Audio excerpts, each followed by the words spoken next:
आपने सुन लिया, आपने कांग्रेस पार्टी का स्टैंड सुन लिया, आपने बीजेपी को सुन लिया, आपने समाजवादी पार्टी को सुन लिया। आप पहले ही बता चुके हैं, हमारे दर्शकों के सामने तस्वीर साफ कर चुके हैं। सत्ता का प्रवेश द्वार है पश्चिमी उत्तर प्रदेश, यही वजह है कि तमाम पार्टियां पसीना बहा रही है। लेकिन आपको क्या लगता है कि जाट का वोट करने का जो पैटर्न है वो किस तरीके का रहा है?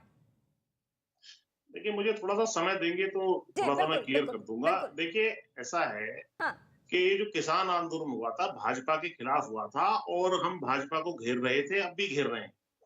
हमें आशा थी कि भाजपा हार जाएगी चुनाव, लेकिन मैं बड़े अफसोस के साथ कहना चाह रहा हूं कि जिस प्रकार का गठबंधन हुआ है और इन्होंने चौधरी चरण सिंह जी की विरासत को जाकर के वहां गिरवी रख दिया है, जो इनके विरोधी रहे सदा सदा उनके पास, उससे हम किसानों का भारी नुकसान होने जा रहा है। 10 मार्च को इन लोगों को मेरे बयान ये याद आएंगे। इससे बढ़िया ये रहता कि सबसे बढ़िया ये गठबंधन यदि इनको करना ही था जयंत चौधरी और राष्ट्रीय लोकदल को, तो ये उस गठबंधन को जो या तो बहुजन समाज पार्टी और कांग्रेस के साथ करते, और या बहुजन समाज पार्टी यदि तैयार ना होती तो चंद्रशेखर रावण के साथ ले लेते। तो उससे क्या होता कि मुसलमान आपको वोट देते और बाकी दलित, जाट, किसान बिरादरी आपके साथ रहती। इसमें क्या हुआ है कि नीचे स्तर पर जो किसान बिरादरियां हैं वो साइकिल पर के चिन्ह पर वोट देने को तैयार नहीं है। कुछ इन्होंने सीटें गलत आवंटन कर दी, गलत लोगों को टिकट दे दिया राष्ट्रीय लोकदल ने। कुछ राष्ट्रीय लोकदल की जो पारंपरिक सीटें थी वो भी समाजवादी पार्टी ने दबाव बना के छीन ली। तो नीचे इंप्रेशन ये जा रहा है कि ये सरेंडर करके जयंत चौधरी ने जो है इसको गठबंधन को किया है, दबाव में आकर के किया है। ये जो है एक बराबरी का नहीं है। जी देखिए, आपने सुन लिया, पहले मेरा सवाल भी फखरुल जी आपने बिल्कुल साफ तरीके से सुन लिया कि उन्होंने क्लियर कर दिया कि जाट क्या सोचता है, वो बीजेपी को लेकर जाट क्या सोच रहा है और वो समाजवादी पार्टी को लेकर क्या सोचे। सीधे आपके गठबंधन पे सवाल, एक बार नहीं 100 सवाल उठ रहे हैं। देखिए, पुष्पेन जी भारतीय जनता पार्टी के समर्थक हैं। मुझे इनकी बात से मुझे कुछ नहीं कहना, ये भारतीय जनता पार्टी को वोट दे, लेकिन जो जाट है वो भारतीय जनता पार्टी को वोट नहीं देने जा रहा है। ये भूल जाते हैं कि पश्चिमी उत्तर प्रदेश में 2014 से पहले, चलिए आप ही मुझे बता दीजिए, अभी तक जाट मुस्लिम के साथ रहा है? 2014 क्या एमवाई समीकरण कभी जाट के तरफ शिफ्ट हुआ है? मुझे आप ही बता दीजिए, पश्चिमी उत्तर प्रदेश में कभी ऐसा हुआ है? मैं आपसे समझना चाहती हूँ, मुझे किसी और से नहीं समझना है। आपने गठबंधन किया तो कोई स्ट्रैटेजी होगी आपके पास। अरे भाई मेरी बात, मैं अपनी बात कहूंगा, आप सुनिए तो। 2014 से पहले चौधरी साहब जब तक राजनीति करते रहे, जाट और मुसलमानों का गठजोड़ था पश्चिमी उत्तर प्रदेश में। 2014 के बाद से इस गठजोड़ को जोड़ने में भारतीय जनता पार्टी नफरत फैला के सफल हुई थी।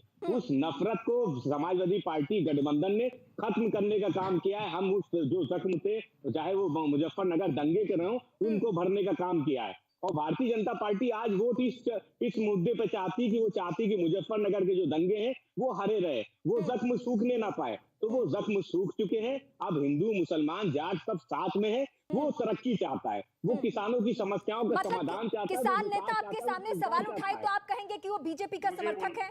कोई आपके लिए सवाल उठाए तो आप कहेंगे बीजेपी का समर्थक है?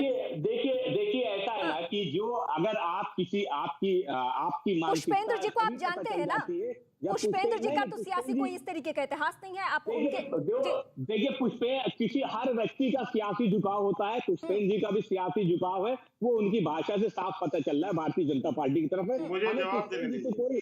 मैं साधना जी के पास जाती हूँ। साधना जी किस तरफ है? साधना जी आपके लिए ये कहा जा रहा है कि पुष्पेंद्र जी का ये कहना है, साधना जी, कि जो जाट वोटर है पश्चिमी उत्तर प्रदेश का, वो ना बीजेपी के तरफ जाने को तैयार है, वो ना समाजवादी पार्टी के तरफ जाने को तैयार है। शायद मजबूरी आए तो वोटिंग पैटर्न बदल जाए, लेकिन कांग्रेस पार्टी जो दिल्ली में जब आंदोलन चल रहा था तो वो मुखर थी। लेकिन पश्चिमी उत्तर प्रदेश में आपने गठबंधन के लिए क्यों नहीं सोचा जयंत चौधरी से, या आपने जाट वोटर के लिए उस तरीके से कदम उठाने के लिए क्यों नहीं सोचा? क्योंकि आप चुनाव हारने के लिए लड़ रहे हैं या जीतने के लिए लड़ रहे हैं? देखिए, ये तो बड़ा हास्यास्पद बोल दिया आपने कि हारने के लिए तो कोई नहीं लड़ता। तो फिर लड़ता वही है जिसे जीतने की इच्छा, एक मिनट, जीतने की इच्छा होती है। और हम जीतने के लिए चुनावी महाभारत के रण में उतरे हुए हैं। वर्ड सुना होगा, डमी कैंडिडेट उतारना, आपने सुना है ना? ये सियासत में ये वर्ड का इस्तेमाल होता है, आपको भी मालूम है कि इसके मायने क्या है? जी देखिए, मैं आप ही के सामने पुष्पेंद्र जी कह रहे हैं कि बीजेपी के साथ जाने को तैयार नहीं है और ना कांग्रेस पार्टी के साथ, ना समाजवादी। तो आपने क्यों नहीं मैंने सुना जी? हाँ बोलिए। नहीं, हम सभी के लिए सोचते हैं। मैं कह रही हूँ ना, हम एक जात के लिए। मैं आपको बता देती हूँ, अभी बीजेपी अर्थात भारतीय जुमलेबाज और भारतीय झूठीवादी पार्टी की प्रवक्ता ने बोल दिया। देखिए, इनको क्या है, जुमलेबाजी और व्यक्तिगत टिप्पणी से ऊपर उठकर पहले तो ये बताएं कि ये पश्चिमी उत्तर प्रदेश की शायद ये भी है, और मेरे पिताजी की जन्मभूमि और कर्मभूमि एटा है। हमारे यहाँ ब्रज भाषा में कहते हैं कि और भाई तुम्हारा काम धंधो कैसो चल रहा है। तो हमारे यहाँ तो काम धंधा उस हिसाब से, अब इनकी मानसिकता धंधा एक ही तरफ ले जाता है, तो मैं कुछ नहीं कह सकती उसमें। लेकिन मैं ये कहूंगी कि हमारा सिर्फ एक ही, आज की डेट में हमने कांग्रेस पार्टी ने लड़ सकती हूँ। महंगाई, बेरोजगारी, आजादी के बाद पहली बार डीजल पेट्रोल 100 के पार हुआ। और जातिवाद की बात मैं अंतिम बात बस इतनी कहूंगी, 2017 के चुनाव में भाजपा ने 4 कैंडिडेट्स को उतारा था। आप डमी की बात कर रही है ना, चेहरों के नाम पर जातिवाद भावना भड़काई। कलराज मिश्र जी को ब्राह्मणों के नाम पर, राजनाथ सिंह जी को ठाकुरों के नाम पर, आदरणीय उमा भारती जी को लोधी। क्या कीजिएगा, भारत के चुनाव इतिहास की सच्चाई ही कास्टिज्म है, जातिवादी है। मुझे भी कोई शौक नहीं है कि मैं बैठ के कास्टिज्म पे बात करूं, लेकिन जब पार्टियां कैंडिडेट ही उतारेंगी धर्म को देख के, मजहब को देख के, जाति को देख के, तो हम क्या करेंगे? अनिला जी जवाब। रीमा जी, मेरी बात तो मैं, ऐसा है कि वक्त की कमी है, वक्त की कमी है। अनिला जी के पास जवाब थोड़ी ना होता है। अनिला जी तो व्यक्तिगत टिप्पणी करके बैठी है, इनको तर्क है ही नहीं इनके पास। मुख्यमंत्री बनाया, उसका कचरा प्रदेश के बारे में बात नहीं, इनको ना चौराहे पर खड़े होकर जैसे कुछ लोग लड़ाई करते हैं ना, जिनको उसी प्रकार की डिबेट करने की इनको आदत है। लगातार चिल्लाएंगी और बोलेंगी। ये इनका लेवल ऑफ डिसेंसी है। परंतु क्या किया जाए, जब पार्टी ने इनको प्रवक्ता बनाया हुआ है, तो क्या अपनी समझ इस प्रकार की भाषा का और डिबेट का रास्ता चुनेंगी? रीमा जी, मैं आपको बता दूं कि उत्तर प्रदेश, अगर आप वोटिंग पैटर्न देखें जाटों का, तो 29 में जो है 91% के करीब जाटों ने भारतीय जनता पार्टी को वोट दिया। चलिए, आप दोनों की बातें हम सुन ले। मैं एक बार पुष्पेंद्र जी से कमेंट लेना चाहूंगी। पुष्पेंद्र जी, वक्त की बहुत कमी है, थोड़ा संक्षेप में बताइएगा। आपने जिस तरीके से एकदम खुलकर पार्टियों का नाम लेकर बताया कि जाट किस तरीके से वोट करने वाला है, अगर उसके मन में नाराजगी दोनों ही बड़ी पार्टियों के लिए रही जो आमने सामने है, जिनके बीच सीधी लड़ाई दिख रही है, यानी बीजेपी और समाजवादी, तो क्या कुछ खेल बिगड़ सकता है? निश्चित रूप से जो हम सोच रहे थे उस तरह का खेल अब नहीं हो पाएगा, ऐसा मुझे लग रहा है। और जो ये हमारे समाजवादी पार्टी के भाई हैं, ये अभी नए जो है शायद प्रवक्ता बने, इन्हें मालूम नहीं है कि कम से कम आंदोलन जो हुआ है, आंदोलन जो हुआ है, आंदोलन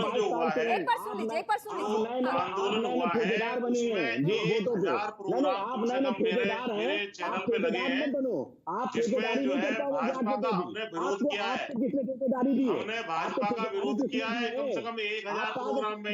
इनको मालूम नहीं है, मेरा इतिहास पता नहीं है, मेरे बारे में जानते नहीं। अब शांत हो जाइए, सुन लीजिए, ठीक है? अरे सुन लीजिए, ज्यादा मत बोलिए, सुन लीजिए आप। दे दिया कि कौन